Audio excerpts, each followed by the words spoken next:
What's going on, guys? Xtimus here. So today we're going to be talking about the top 10 worst unique items in Diablo 2. For the most part, the main focus will be on the worst yet rare endgame elite items. Many of these items may have been well received before in earlier patches, however in this video we will review them in Diablo 2's current version. There are many other items that could have been in this video as well. Let me know in the comment section below what other items you think should have been in the video.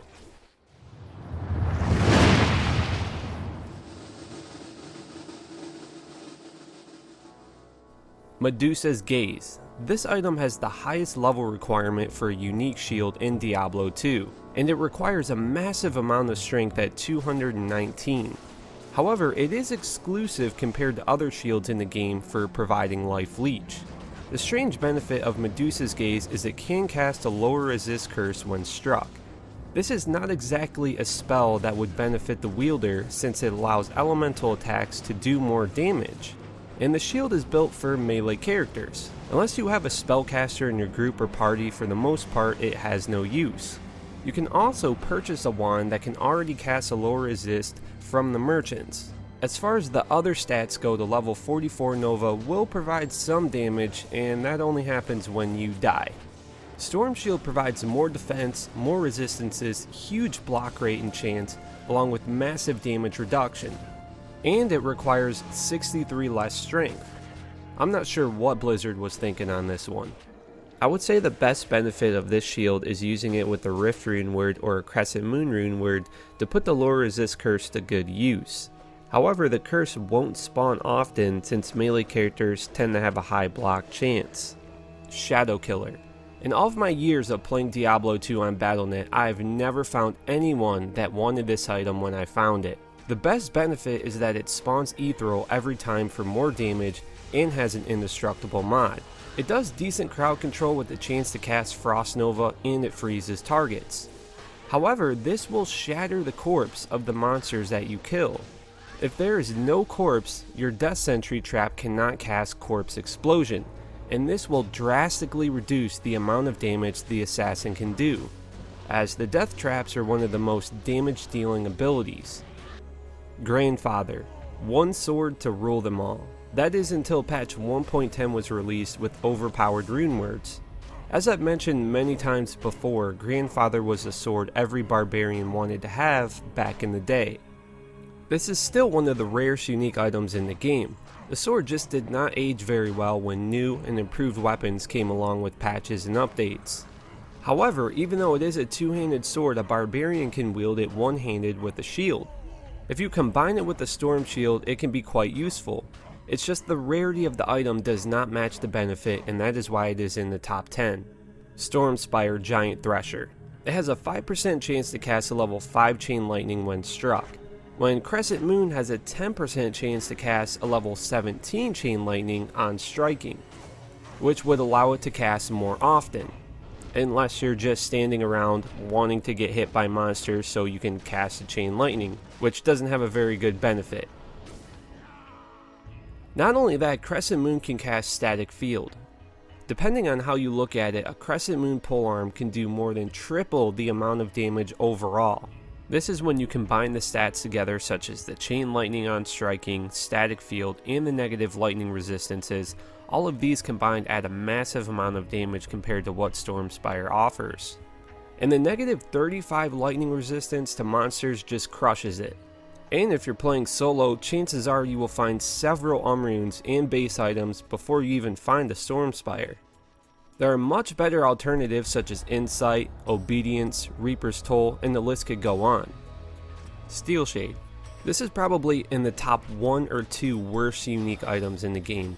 It gives you a very low amount of Replenish Life, Mana Leech, and Fire Absorb. The Replenish Life can be replaced with just using health potions, and the Fire Absorb wouldn't make much of a difference, since it is not very high on Steel Shade and Lightning Absorb is much more effective.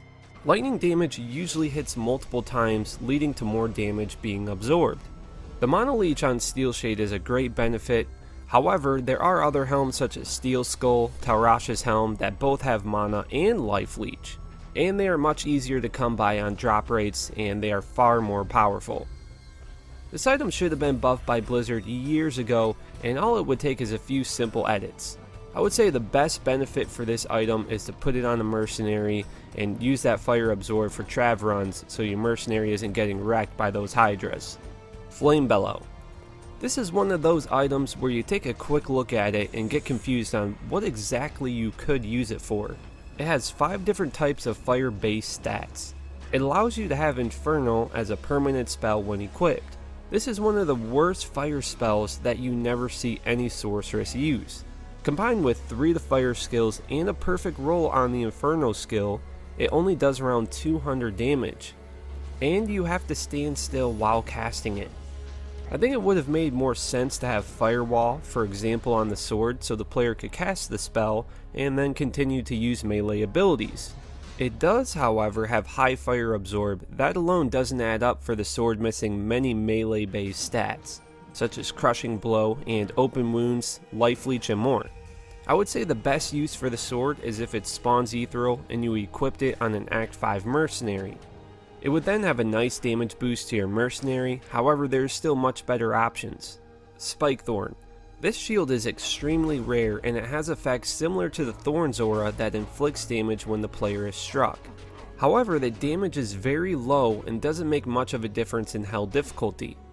The shield is more rare than a Storm Shield, yet the stats on the Storm Shield are far more powerful. Similar with comparing Medusa's Gaze to Storm Shield. Along with the damage reflection, 2 sockets, and a 30% faster hit recovery, it doesn't add up to the rarity and level of the item. Frostwind. Frostwind is very similar to Flame Bellow and acts as a cold based weapon. It allows you to have Arctic Blast as a permanent spell when equipped. That is basically the cold version of Inferno. Even with the high skill roll of 14, the Arctic Blast inflicts a total of 94 to 103 damage.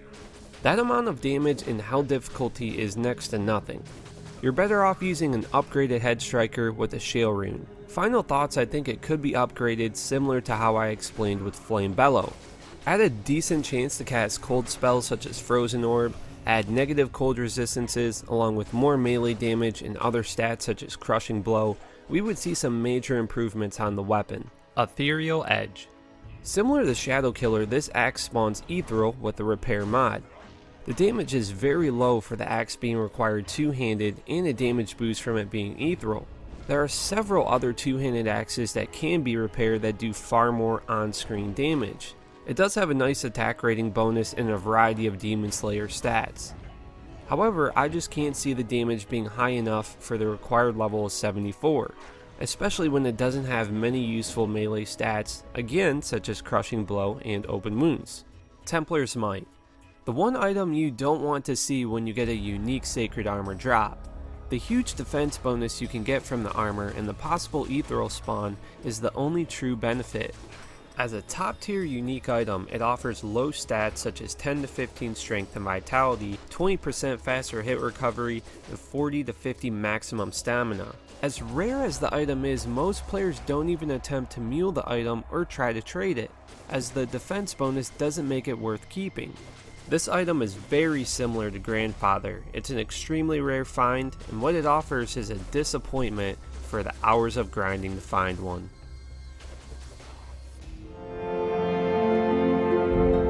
There's the top 10 worst unique items in Diablo 2. For more Diablo 2 videos, make sure to subscribe and leave a like on this video. Also, click on the bell notifications if you'd like to get notified on new content. I love you guys so much, and I'll see you on the next one.